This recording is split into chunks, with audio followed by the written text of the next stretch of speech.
ụwa nwaanyị bịara n'Afrịka bụ ụwa ọlịlị. Ọlịlị ka nwaanyị bịara n'Afrịka, especially n'ala Igbo.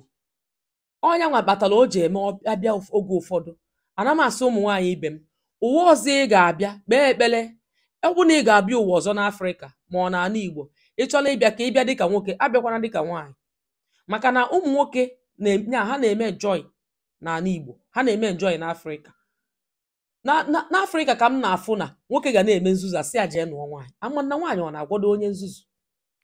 O jezie nụọ nwaanyị ahụ, ọkwa onye nzuzu, o nwere ike ebidogoro biznes ugboro na ori ego, ahapụzi oje nụọ nwaanyị. O jezie nụọ nwaanyị ahụ bata, ha makwa ụmụnne ya na mama ya na ndị befa machakwa na ọ na-ezuzu ezuzu. Nwaanyị nwezi ike bido biznes ma ọ bụ asị oke ka ebidozie nwaanyị biznes maka ọ bụrụ ndị ji ego. Ife ọzọzi bụ esotezie sote nwaanyị, ha makwa na nwa ha amala ife o, mana ha ga-abidozie na-ebulem nwunye ya. Nwa fa adịzịa free, eburuzie blame niile a na iwe niile a tinye n'arụ nke nwaanyị. N'Afrịka ka m na-afụ na nwoke nwere ike ọ ya dị na-akpata nri n'ụlọ, mana ọ ya dị na-eri nri na-eriju afọ. Nwunye ekwusi okwu ike, ndị mmadụ asị ya die ya na dị bụ ndidi, mee nke a, buru ya na nwaanyị na-edebe ezinụlọ. Nwaanyị a na-ata afụfụ. Ụmụ nwaanyị na-ata afụfụ too much n'Afrịka. Andị ahụ nechago m anya wee sị na ụwa ọzọ mma abịa mma abụzikwa nwaanyị, nwoke ka mma abụ mma abụzi nwaanyị n'Afrịka. Olesi ka m bịara ụwa n'obodo ndị ọcha mbụrụ nwaanyị, mana ọ bụrụ na ọ n'Afrịka ihe mma abụ bụ ezigbote fugoro mma, maka na ụmụ nwoke na-eme enjoy. Imagine na gị na nwoke ya bi n'ụlọ mụwa nwa, ị na-amụ nwa, ị makwara mgbe ọbụla nwaanyị mụrụ nwa na o nwere ife ọ na-amụpụ n'arụ. Enwe nwaanyị na-eme ndị na-emefa je mụ ịmụ nwa fa amụta ọya, nwee ndị na-amụta problem, nwee ndị na-emefa na-elu ebe 50-60 years ọya abịa nwa amụrụ amụ. Ndị na-abịazi asị na nwoke na nwaanyị nwere okwu, asị nwaanyị kpọnye nwoke na nwoke enwe nwa, kedu ebe otu wee nwere nwa na ọ kwụrụ bride price. O nwekwa ihe ọzọ na ọ kwụrụ bride price. Afọ nwaanyị taa bụ afọ ime chia nwa, arụ ya chenjie from ịbụ nwa agbọghọbịa to nne nwaanyị. O nwekwa onye na-agụ afụfụ anwa. Ihe amadobere bụ na nwoke kwụrụ ụgwọ isi kpọrọ nwa kpọnye ife ebe ahụ na-ekwu ya, a na-ekwu ya kasị ife na iji ọsụpụta nnọọ gbọọ nwa ahụ, gbọọ ya ka agbọọ gbọpụta ya. Uwe ụmụ nwaanyị n'Afrịka atọghị ụtọ chaa.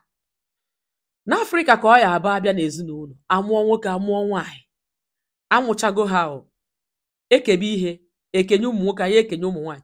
Ihe anyị ebu n'obi bụ nwaanyị ejije di, ha na-ada asị ọ bụkwa nna o jehozi ebilivu na o kwesịrị iji ije di.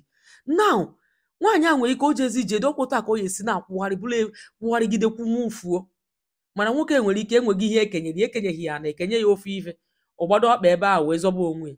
Nwaanyị wee dị nnọọ, nwaanyị bụ nnọọ alimajele enwe n'ala Igbo ọ n'Afrịka.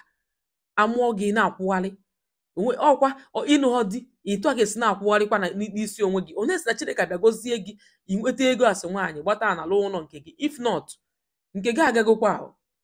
Onwekwa onye sendị gị, mpa gị sef ma mma gị ha sendị ọkwago. Sọsọ n'Afrịka ikwusi okwu ike agwa gị na nwoke na-anọchi ezinụlọ, nwaanyị anaghị anọchi ezinụlọ. Ewere gwa gị okwu achọghịzi ịma ihe a na-ekwu okwu.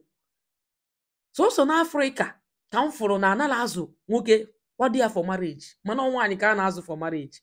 Emebere fasị gị ihe a ka ihe eme na irobe dị ihe anụkwọ dị ọya ka didi den nwoke masị na nwoke anyala azụ nwoke kwado ya ka o metie nwaanyị azụrụ azụ, ejide nwaanyị azụ macha anya, na-akụziri ya morals, na-akụziri ya ezigbo agwa.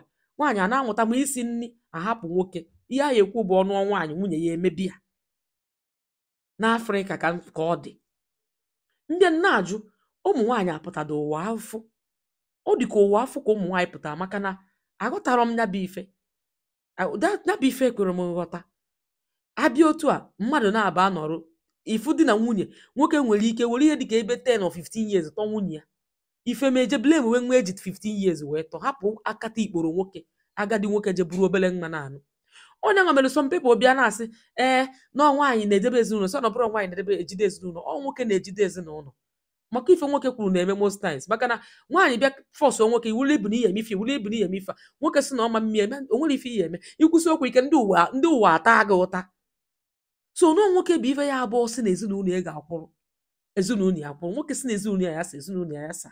Ụdị ọ dị n'aka nwaanyị, n'aka nwoke ka ọ dị. Ka m kwụsịgodo ebe a, biko biere m aka na like button, drọpụ kọmentị onwe ihe ị chọrọ ikwu kwuo ya na kọment sekshọn mana ihe m na-ekwudobe bụ na ụwa ọzọ mba abịa nwoke ka mma bụ